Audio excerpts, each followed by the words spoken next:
Hello, in this video we're gonna perform a quick fingerprint sensor speed test on Samsung Galaxy A16 5G. The fingerprint sensor is located on the right side over here where we have our power button. The power button is also the fingerprint sensor. So once you add the fingerprint, then you can press it with your finger, touch it with your finger in order to unlock the device. And as you can see, it works pretty fast.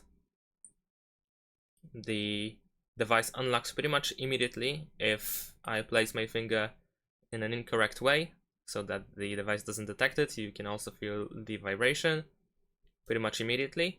I would say it is quite fast. One more time. Yeah, so of course it's not like immediate, but it's still pretty quick. We're gonna also check out in the lock screen. So right now I'm in the lock screen, and in the lock screen it is definitely even faster.